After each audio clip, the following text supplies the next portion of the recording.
सभी का स्वागत है आपके अपने YouTube channel excellence by APS पर। मैं एपीएस आपका स्वागत करता हूं। आज मैं डिस्कस करने वाला हूं क्लास 10th बोर्ड एग्ज़ाम जो हुआ था उसके लिए जो है ना काफ़ी ज़्यादा इसका जो है ना डिमांड आ रहा है कि इसका सॉल्यूशन बताइए। तो मैं आपको इसका सॉल्यूशन बता रहा हूं कि क्लास 10th बोर्ड एग्ज़ाम के जो हिंदी का पेपर था आज उसका सॉल्यूशन क्या होने वाला है। तो वो सारा सॉल्यूशन देखने के लिए अभी वीडियो को लाइक ज़रूर करें और दोस्तों के साथ ज़्यादा शेयर ज़रूर करें। और आपके कितने नंबर बन रहे हैं इस एग्ज़ाम में कमेंट सेक्शन में ज़रूर बताइए। तो आगे के भी पेपर के सॉल्यूशन देखने के लिए अभी चैनल को सब्सक्राइब जरूर कर लें। तो ये हाई स्कूल मुख्य परीक्षा 2023 है और ये हिंदी का पेपर है। ठीक है, तो ये नंबर जो पेपर है 75 नंबर का है। आपने 75 नंबर में से कितने जो है ना आ सकते हैं आपके नंबर, वो आपको कमेंट सेक्शन में बताने हैं। तो यहाँ पे जो निर्देश दे रखे हैं, तो इसके बाद में डायरेक्टली आता हूँ पेपर सॉल्यूशन। यहाँ से आपके जो है ना 6 क्वेश्चन आए थे सही विकल्प में से। सही विकल्प में 6 क्वेश्चन आए थे। आपका पूरा पेपर सॉल्यूशन बताऊंगा, फुल पेपर सॉल्यूशन। कोई भी टेंशन लेने की आवश्यकता नहीं है क्योंकि यहाँ पे मैं पूरा सॉल्यूशन बताने वाला हूँ। ठीक है, जितना भी है। तो यहाँ पे क्वेश्चन नंबर फर्स्ट, रीतिकाल के कवि थे। तो रीतिकाल के जो कवि थे वो भूषण थे। ऑप्शन ए इसका सही आंसर है। कुछ बच्चों ने जगमोहन सिंह कर दिया है, ये बिल्कुल ही गलत हो गया है। भूषण इसका सही आंसर है। अगर आपने भूषण किया है तो आपका 1 नंबर पक्का है। उसके बाद क्वेश्चन नंबर सेकंड है कि तुलसीदास की रचना जो है, तुलसीदास जी की रचना क्या है। तुलसीदास जी की रचना जो विनय पत्र का है।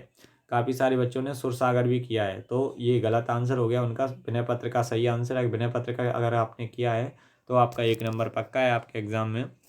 फिर आता है क्वेश्चन नंबर थर्ड, दे रखा है यहाँ पे। तो थर्ड में पूछा गया है 10वें रस का नाम क्या है। श्रृंगार, वीर, भयानक या वात्सल्य। तो इसका सही आंसर है वात्सल्य रस है। तो इसको ध्यान रखिएगा। और ये है ना डी ऑप्शन इसका सही आंसर है। फिर इसके बाद है क्वेश्चन नंबर 4, बाल गोविंद भगत साहब मानते थे सूरदास को, तुलसीदास को, नागार्जुन को, कबीर को। तो ये मानते थे कबीर को। ऑप्शन डी इसका सही आंसर है बिल्कुल ही। अगर आपने डी ऑप्शन किया है तो आपका 1 नंबर पक्का है बोर्ड एग्जाम में। फिर नेक्स्ट है आपका, वह धीरे धीरे चलने लगा। इस वाक्य में क्रिया विशेषण का भेद होता है। परिणामवाचक, रीतिवाचक, स्थानवाचक, कालवाचक। तो इसका सही आंसर है रीतिवाचक। ऑप्शन बी इसका सही आंसर है। अगर आपने किया है तो आपका 1 नंबर पक्का है।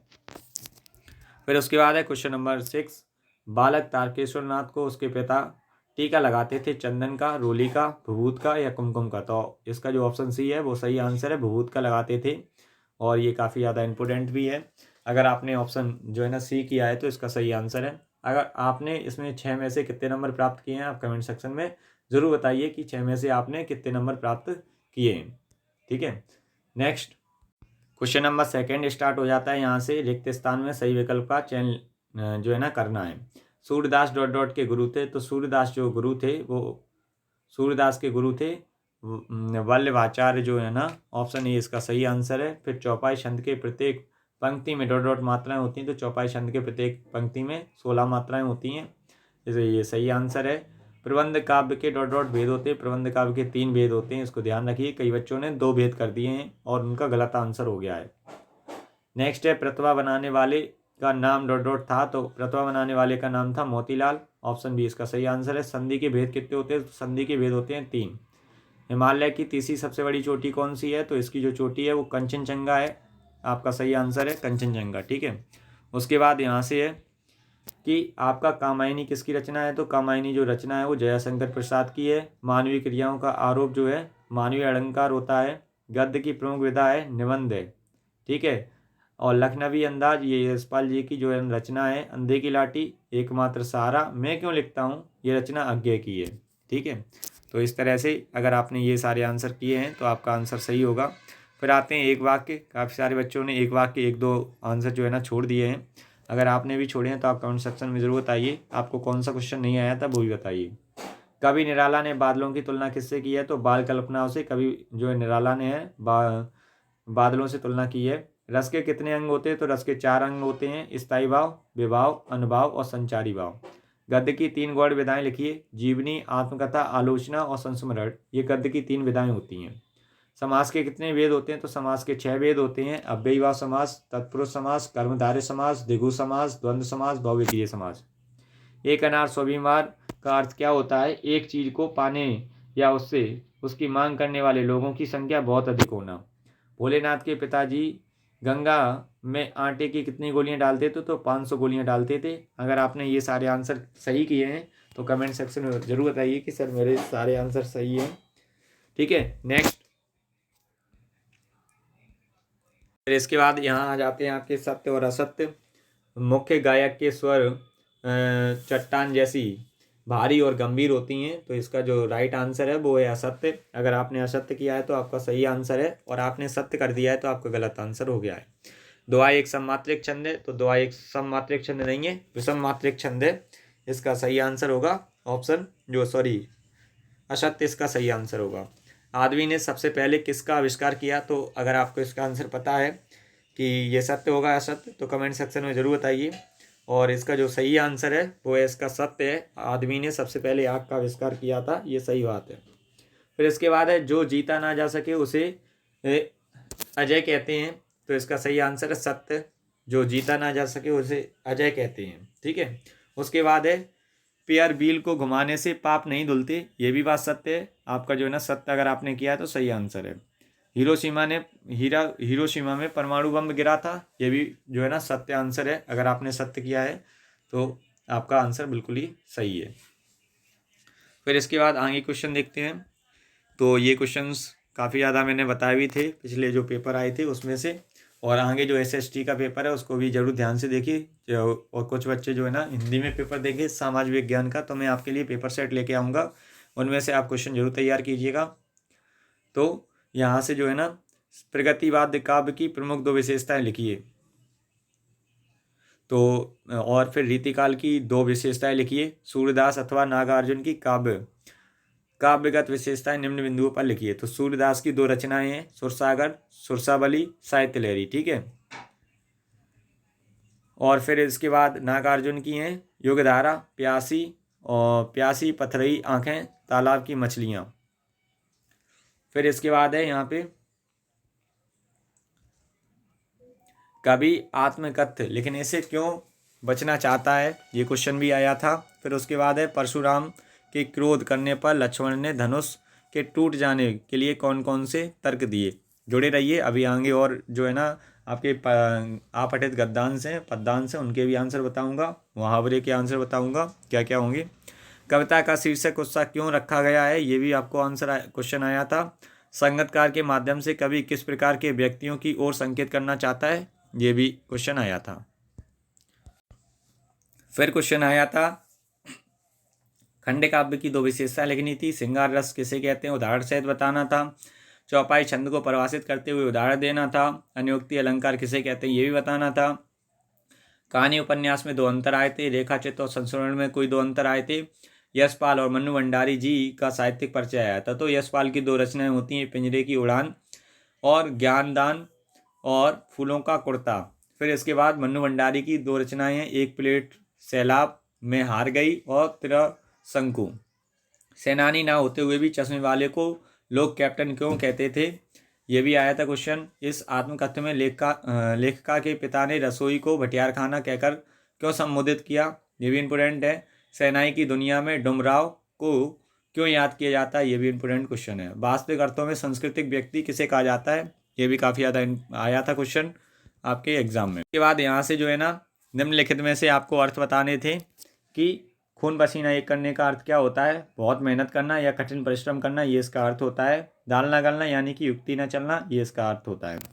पंचवटी का समास विग्रह करना था। 5 वटों का समूह पंचवटी कहलाता है। नीलंबर, नीला अंबर जो वही नीलंबर कहलाता है। तो फिर इसके आगे क्वेश्चन दे रखे थे भोलानाथ और उसके साथियों के खेल और खेलने की सामग्री, आपके खेल और खेलने की सामग्री से किस प्रकार भिन्न है, इसका आंसर बताना था। लेखक ने अपने आप को हिरोशिमा के विस्फोट का भोक्ता कब और किस तरह महसूस किया, इसका भी आंसर आया, ये क्वेश्चन आया था आपके लिए। फिर ये पद्यांश आया था जिसका सप्रसंग व्याख्या करनी थी। हमारे हरी हरियाल की लकड़ी और मन का क्रम वचन नंद नंदन और यह दृढ़ करी पकड़ी, जागत सोवत स्वप्न देख दिवस और निसी और काना कान जकरी।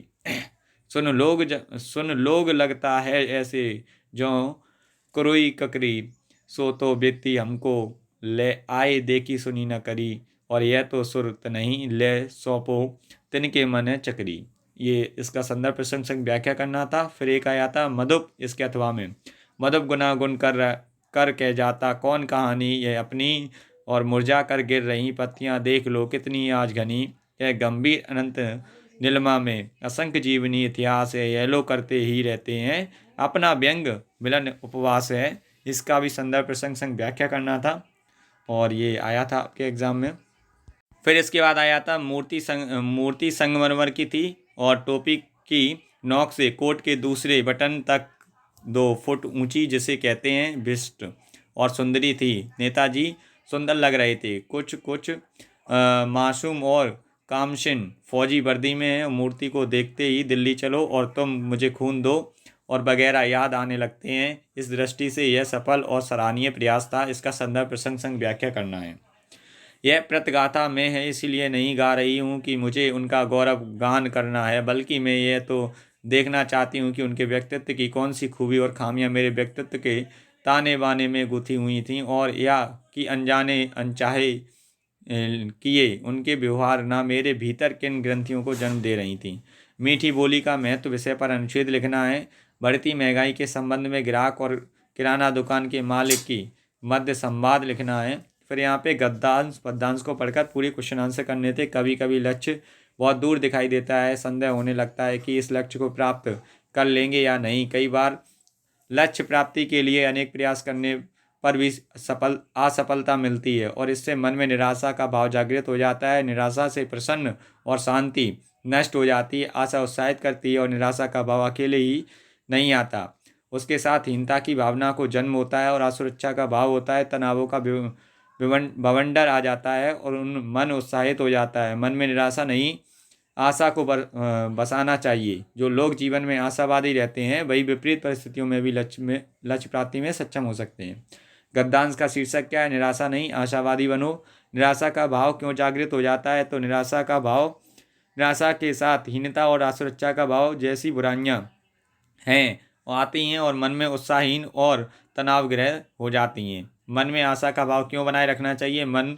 आशा का भाव मनुष्य को विपरीत परिस्थितियों में भी लक्ष्य प्राप्ति में सक्षम हो सकते हैं, इसीलिए हमें आशा का भाव बनाए रखना चाहिए। फिर इसके बाद आगे दे रखा है यहाँ पे, तो आगे ये है, श्रम होता है सबसे अमूल्य धन और सब जन खूब कमाते हैं। सब असंख्य रहते अभाव से और सब इच्छित हो सुख पाते हैं। राजा प्रजा नहीं है कुछ होते मात्र मनुज ही हैं।